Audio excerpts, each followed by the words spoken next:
Unless we tell the story of our reproductive journey, as we just heard one, maybe we didn't know that about that song until just now. I'd like to invite you to ground and center yourself here. So you could place a hand or hands over your heart, or maybe even over your abdomen. And then say these words silently. My body is a sacred gift. My sexuality is a sacred gift. My reproductive journey is a sacred gift.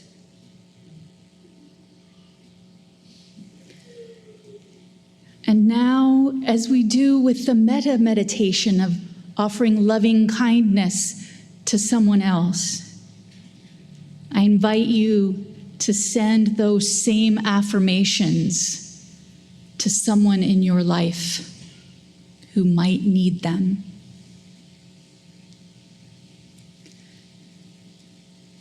I affirm your body is a sacred gift.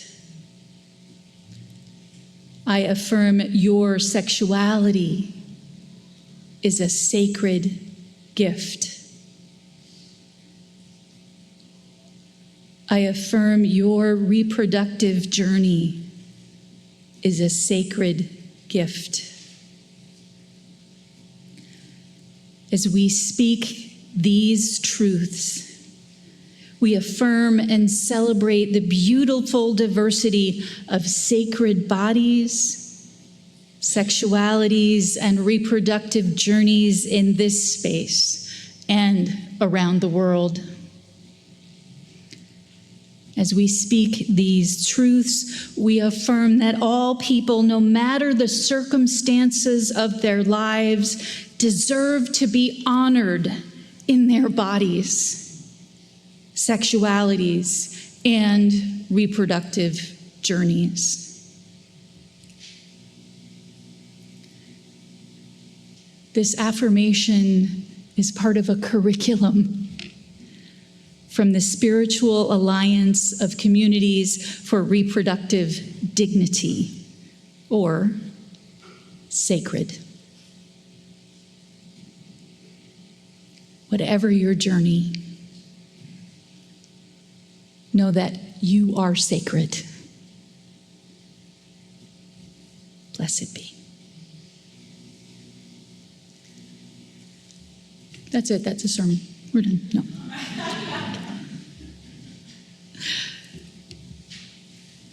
Let's begin with definitions. That's a good place to start, yeah?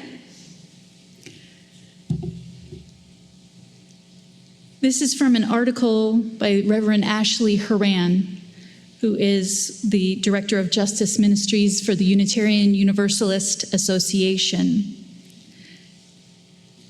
She writes, when the reproductive justice movement was founded by 12 Black women activists, theologians, and organizers in the 1990s, they argued that the frame of choice, including arguments that abortion should be safe, legal, and rare, made by the largely white, largely upper-class feminist, pro-choice and reproductive rights movement, that was irrelevant for many people, particularly Black women for whom the choice to get an abortion was never possible, regardless of legal status of abortion, because they could not gain access to abortion care, or much care at all.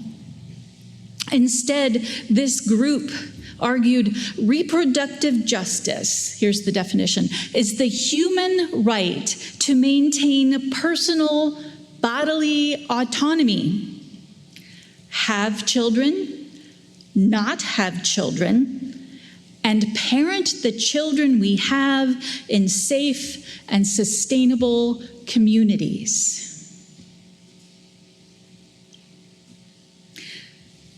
They insisted that bodily autonomy is a basic human right and liberatory in and of itself.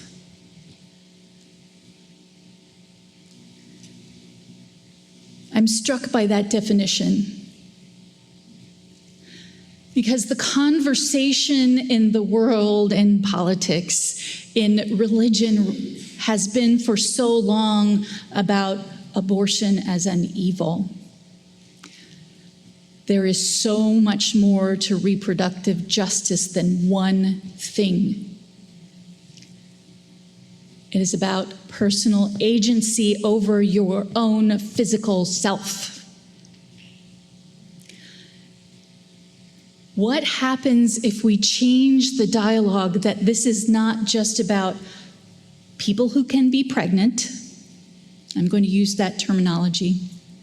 People who can become pregnant.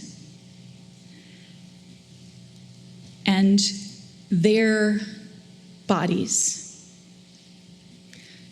If it becomes about community and children, and raising the children that you choose to have, that you want to have, that you are able to have, in a safe, thriving environment, this country, this world would have to change a lot. Yes. The focus becomes something else entirely.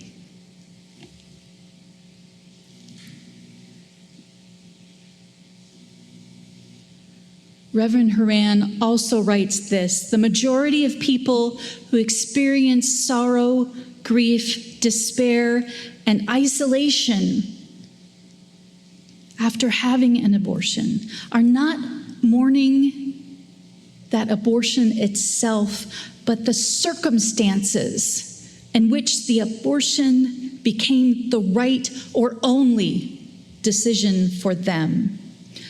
Violence, abuse, trauma, poverty, instability, racism, ableism, these are the real causes of despair.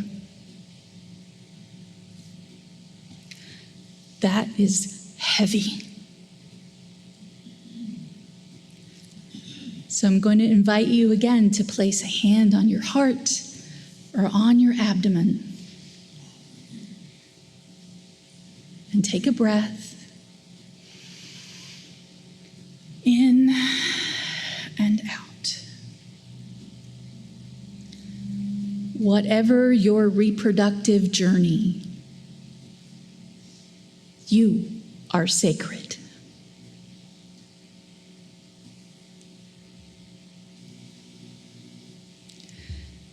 It is a reality that in this moment, in this country, there are 20 states. Here come the statistics, just as a little break. 20 states with various types of bans on abortion. From total bans to restrictive bans based on timing, up to 15 weeks or more. There are as many states that restrict your access to reproductive care, health care, that restrict your access to health care around reproduction.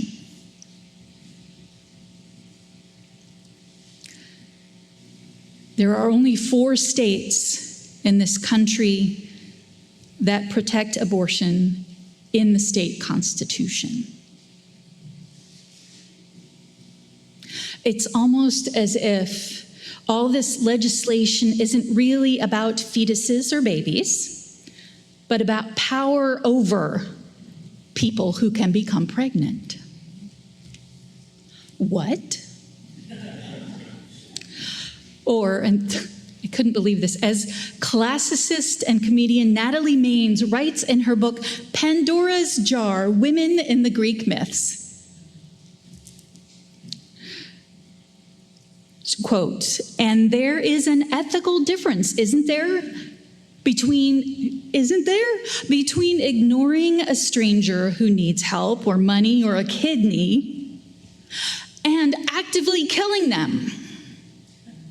Neglect isn't the same as animus, but to the person on the receiving end of no help, no medicine, no food, no kidney, the death they face is awfully similar to the one they would face if you deliberately assassinated them.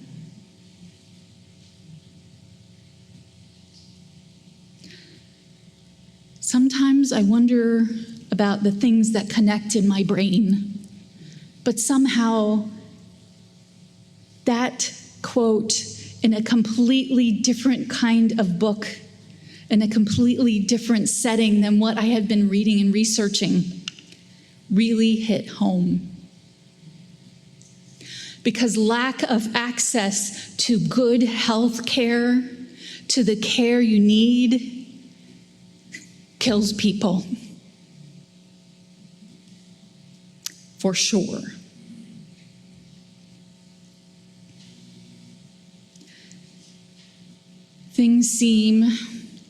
Things are bleak legislatively and judicially right now in the courts. And I am mostly an optimist. So let's turn to that thing Pandora's jar retained, hope. Beginning with our own faith tradition's history with choice, or more fully, reproductive justice. The Unitarian Universalist Association was the first religious denomination to formally support a woman's right to choose in 1963, with the caveat that there be a, quote, compelling reason for the procedure. Still some work to do. Yes. Many Unitarian Universalists at that time, clergy included, of course, were active in the Clergy Consultation Service, an underground interfaith network that helped people seeking an abortion and reproductive care get counseling and skilled medical care prior to the 1973 Roe versus Wade ruling. It's possible that may be an underground movement that's coming back. Shh. You skip ahead to 2010 and the Affordable Care Act, which included coverage for contraception, reproductive care, and abortion. The UUA also led the way among faith organizations in advancing framing from abortion rights, that one procedure, to reproductive justice, based on the work of 12 Black women. This concept was endorsed at the 2012 General Assembly and became a congregational study and action issue for 4 years. It culminated in the 2016 Statement of Conscience, Reproductive Justice. This is just one piece of a multi-page thing. Quote, Unitarian Universalists support gender equity, positive sexuality, diverse sexual expression, and the individual's right to make reproductive choices. Such choices are influenced by social and political systems, as well as by factors such as racial and cultural identity, economic status, immigration and citizenship status, relationship with the justice system, health status, and ability.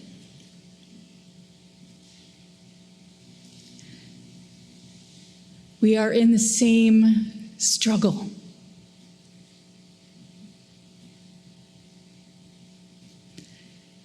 For many of us in this room, we have lived a life before the decision of Roe v. Wade, through the 50 years that it was in place, and in the life and the world after it has been overturned.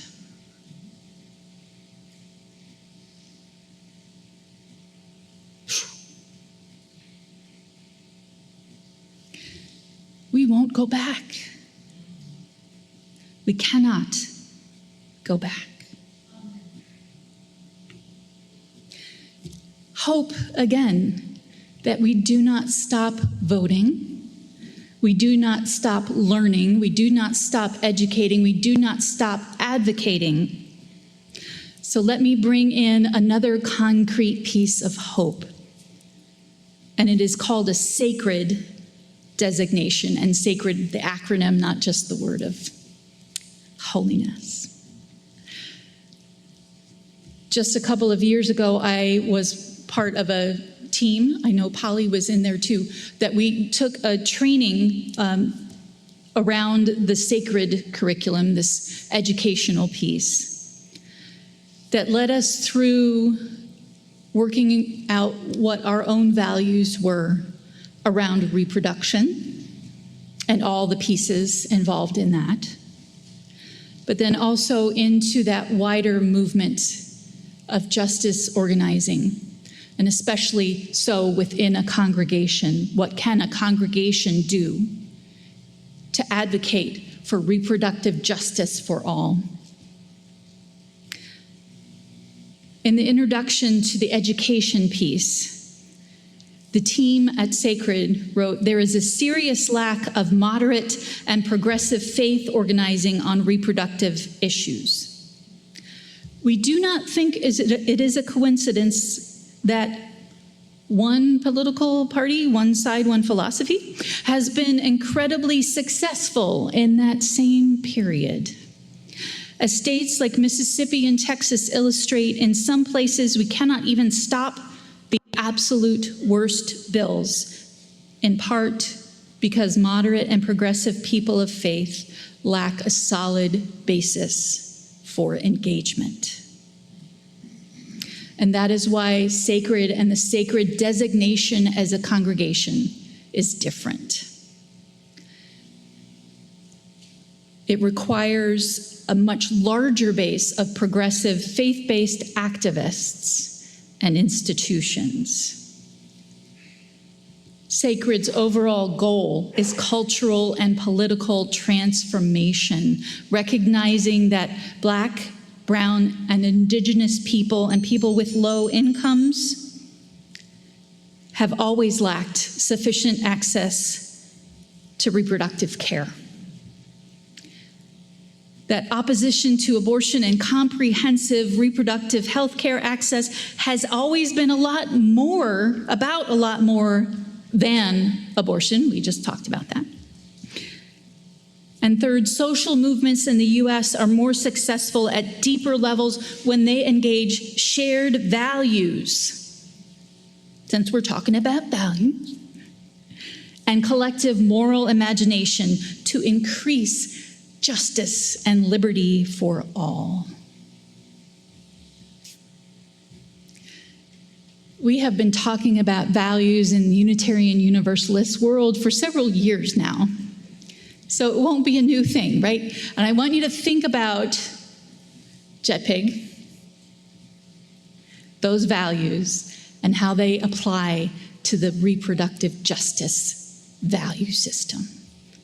Equity, transformation, pluralism, multiple views. I believe that you will get that.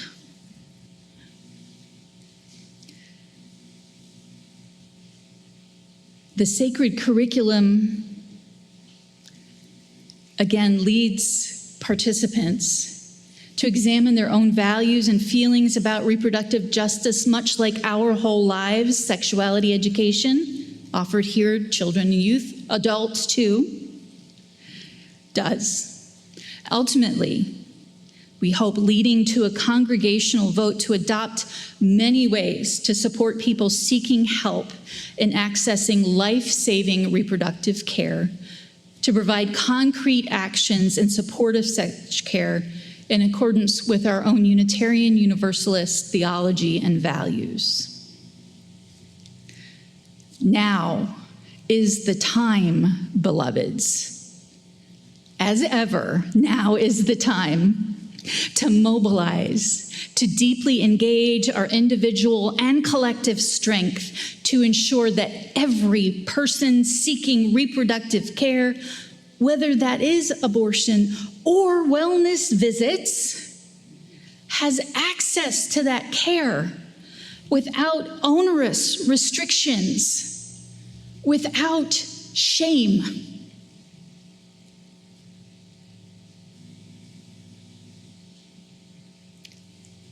Take another moment here to remind yourself of that opening affirmation. My body is a sacred gift. My sexuality is a sacred gift. My reproductive journey is a sacred gift.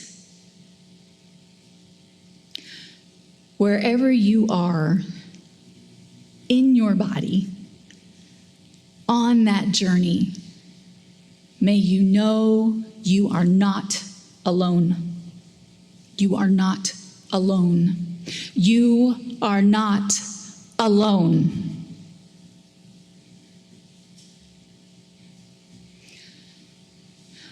I admit feeling pretty fierce.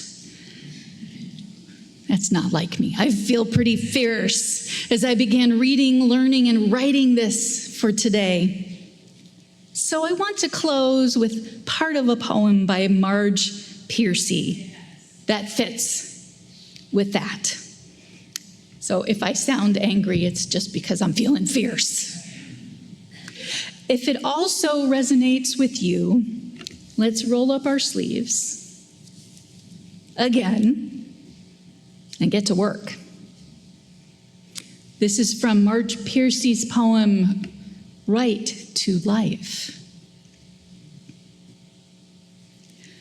I will choose what enters me, what becomes my flesh, without choice. No politics, no ethics lives. I am not your cornfield, not your uranium mine, not your calf for fattening, not your cow for milking. You may not use me as your factory. Priests and legislators do not hold shares in my womb or my mind. This is my body. If I give it to you, I want it back. My life is a non-negotiable demand. Amen. Blessed be. Roar.